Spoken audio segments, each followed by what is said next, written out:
Guarantee me a winner in the Egg Bowl. Ole Miss, Mississippi State, noon Friday on ABC. Who you got?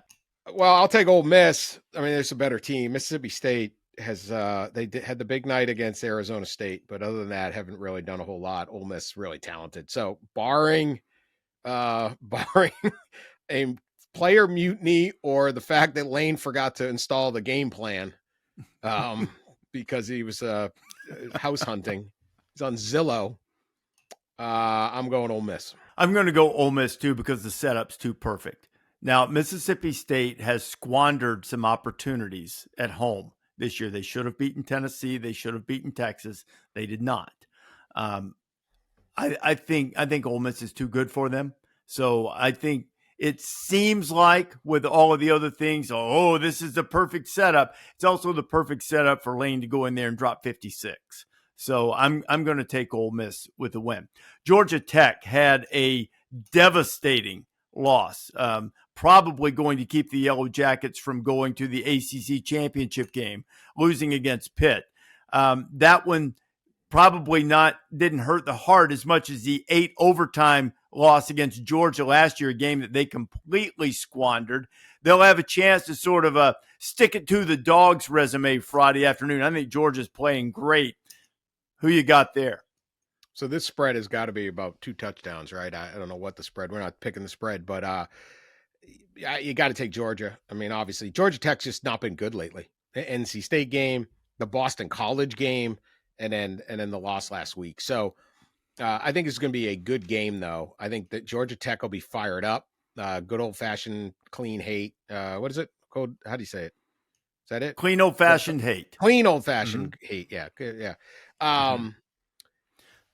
Haynes King would make me nervous if I'm a Georgia fan, and Georgia Tech still has something to play for here. But it's in the Dome in Mercedes-Benz Stadium. Be a lot of Georgia fans there, I'm sure. I'll take Georgia to win the game, but it's a pretty good one.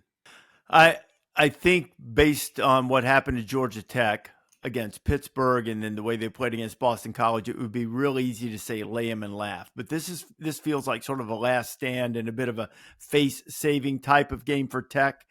They're not going to push Georgia to the brink the way they did last year. But I do think that Tech will hang in there. They'll fight to the bitter end. Probably be close enough if you like to play games of chance, and you were right on it. Number I'm looking at is 13.5.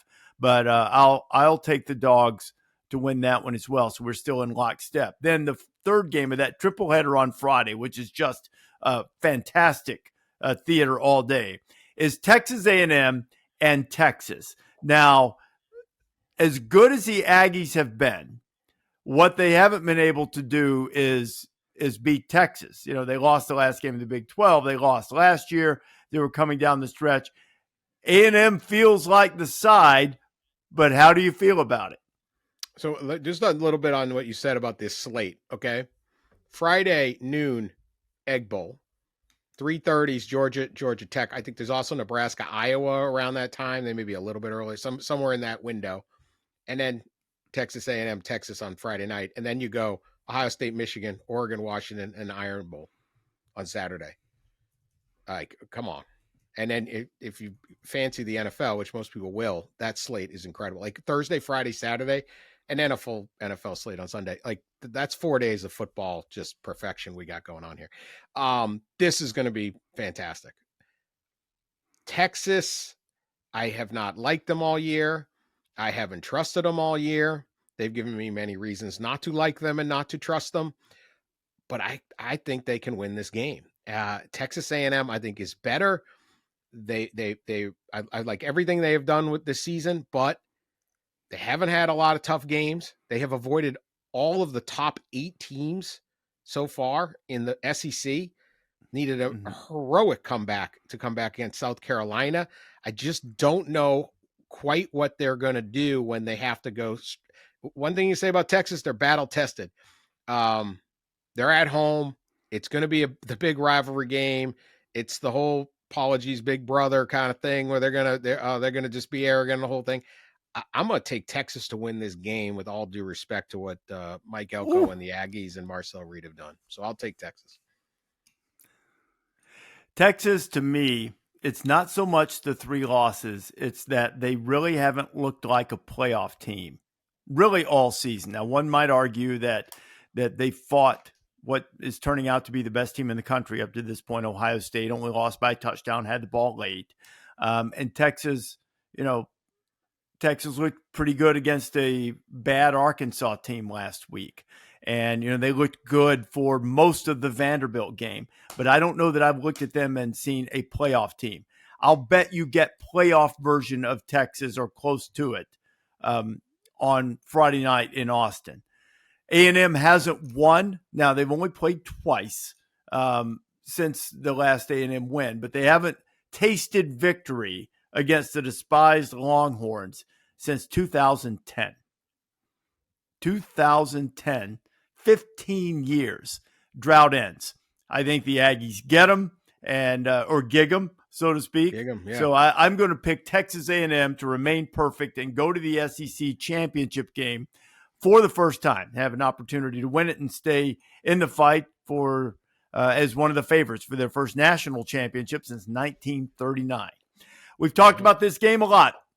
Ohio State and Michigan, 4 in a row. I went back and did a little digging, Dan, as it turns out, for all of the upsets and all of the wins that Michigan has had against Ohio State, our great researcher Marissa Dowling and I believe that the only time Michigan has beaten a number 1 Ohio State team, the situations were pretty similar to this.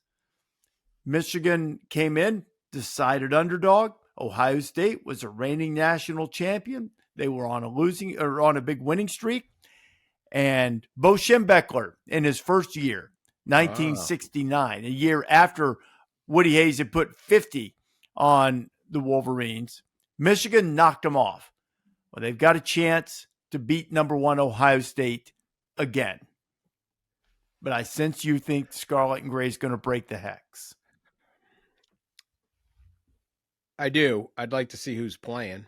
But presuming that these guys play, I'm going to take Ohio State. I laid out why I think Michigan could win, but I will take Ohio State in this game. I think we discussed it, but 5 in a row is a lot. This is a really good team. And Michigan, they finally got their offense going a little bit against Maryland, but it's just been offensively challenged.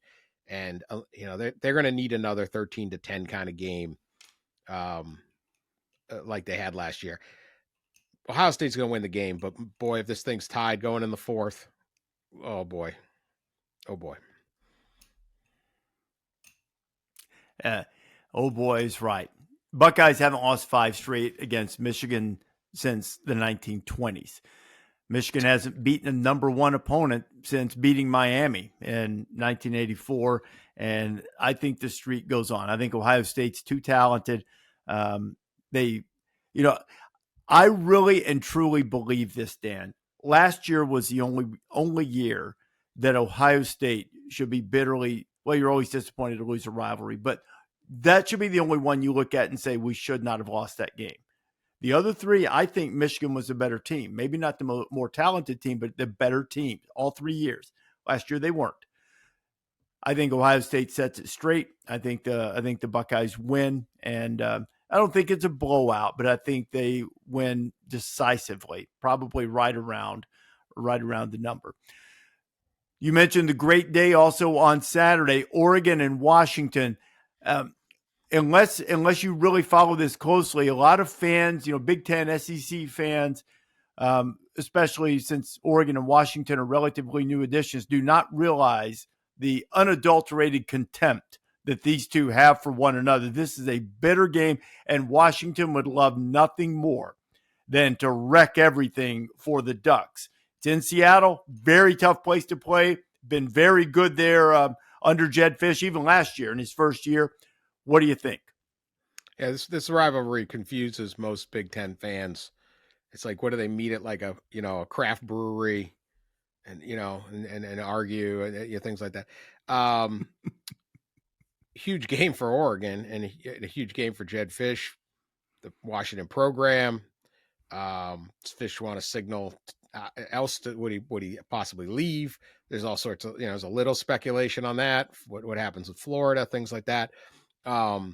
Husky Stadium, very hard to play in. This is, Oregon has had this gauntlet here that they have had to run through with Iowa, at Iowa, with USC, and now this is the last one to get there. And, is there any wear and tear? Is there any letdown? Well, they can't be if you're going into this game.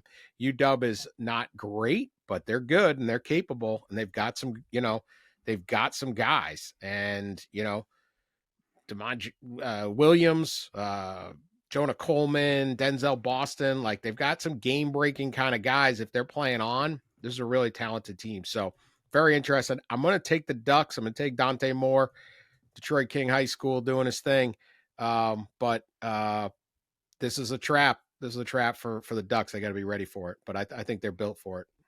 This is maybe the biggest trap game of maybe next to Alabama Auburn. This is the biggest trap game because Washington's better than Auburn. And it's a danger because they play well at home. They're trying to make their season. They've got explosive offensive weapons to be able to keep pace with the Ducks. And we saw SC not far from that. USC had some self-inflicted wounds that hurt them and kept them from having the best opportunity to win. When in doubt, go with a better team. Washington had Oregon's number a couple of years ago, but that was the Kalen DeBoer, Michael Penix teams. I'm going to say it's different enough now. I'll take the Ducks to win as well. Usually we go really deep on the deep cut, and I think the fact that Virginia can make the ACC championship game, Dan, and the fact that they have to beat Virginia Tech to assure that they will be there, and what a vexing problem that has been. Since 2004, Virginia's beaten Virginia Tech one time, beat them in 2019. A lot of the games have been beatdowns. Cavaliers need it to ensure that they will get to the ACC championship game. That's our deep cut. Do they get it? Do the Cavs get it and move on to the conference title match? Yeah, I'm going to say I'll take Virginia. I thought they looked really good against Duke. Look, the Wake Forest loss really kind of derailed them. But this has been a solid team, and I thought they responded really well against Duke. Game is at home, and, I think they get there. They've got a lot. This is a huge season, a huge opportunity for Virginia. This potential playoff team. So I will take Virginia on that. Going to stay right there with you. I mean, you've picked so well. It seems like we have only one, Texas and Texas A&M. We've got that fight. Is that the only one we went different? Yeah, you went with the Longhorns. I'd just like to say, I went with the Texas A&M and Texas A&M disagreements. Sometimes there's like gunplay involved when, so this could get. This is where it's serious.